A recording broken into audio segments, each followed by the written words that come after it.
সলপের ঘোল ও মাঠা সিরাজগঞ্জের ঐতিহ্যবাহী পানীয় হিসেবে পরিচিত।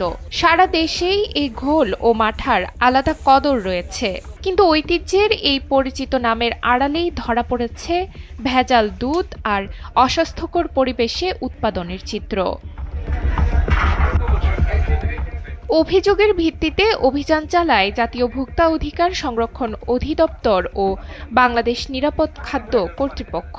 বৃহস্পতিবার সকাল 11টা থেকে দুপুর 2টা পর্যন্ত সিরাজগঞ্জের উল্লাপাড়া উপজেলার সলপ স্টেশন বাজার এলাকায় পরিচালিত হয় এই যৌথ অভিযান।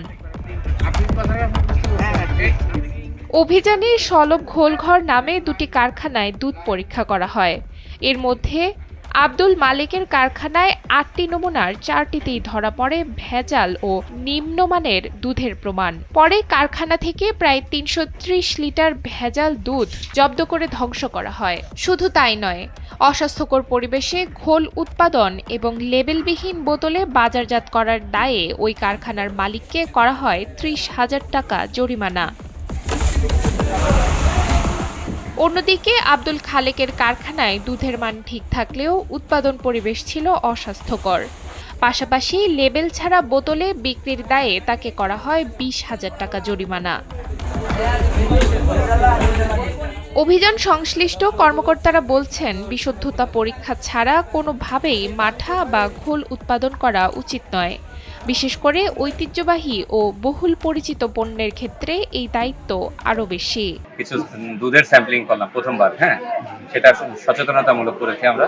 আমাদের একটা এখানে নিরাপদ খাদ্য কর্তৃপক্ষ থেকে এর পরীক্ষা করা হয়েছে। তো সেখানে নিম্নমানের বেশ কিছু দুধ আমরা এখানে জব্দ করে ধ্বংস করেছি আপনার উপস্থিতিতেই আমরা দেখেছি। এবং আমরা দুইটা প্রতিষ্ঠানকে আমরা ভোক্তা অধিকার আইনে আমরা 50,000 টাকা জরিমানা করেছি। মিল্ক অ্যানালাইজার মেশিনের মাধ্যমে দুধের গুণগত মান পরীক্ষা করছি। এখানে দেখেছি যে 12টা নমুনা পরীক্ষা করে আমরা 6টি নমুনার মধ্যে এখানে ভেজাল বা নিম্নমানের দুধ পেয়েছি। অন দ্য স্পট আমরা এখানে রিপোর্ট পেয়েছি যে দুধের গুণগত মান কি এখানে যে নির্ধারিত মানে থাকার কথা ছিল সেই মানের চেয়ে অনেক বেশি ব্যত্যয় ছিল। সেই কারণে আমরা এখানে 300 লিটার দুধ জব্দ করেছি এবং সেখানে অন দ্য স্পট আমরা এই দুধগুলি ধ্বংস করেছি এবং ভোক্তা অধিকার সংরক্ষণ আইন 2009 অনুযায়ী প্রশাসনিক ব্যবস্থায় এখানে 50,000 টাকা দুটি প্রতিষ্ঠানকে জরিমানা আরোপ তাৎক্ষণিক আদায় করা হয়। ভেজাল আর অনিয়মের বিরুদ্ধে এমন তদারকি অব্যাহত থাকলে সলপের ঘোলের ঐতিহ্য যেমন রক্ষা পাবে, তেমনি ভোক্তার খাবারের টেবিলও হবে আরও নিরাপদ, এমনটাই আশা স্থানীয়দের। সিরাজগঞ্জ থেকে আজিজুল ইসলামের পাঠানো তথ্যচিত্রে ডেস্ক রিপোর্ট নুসরাত তালবিয়া।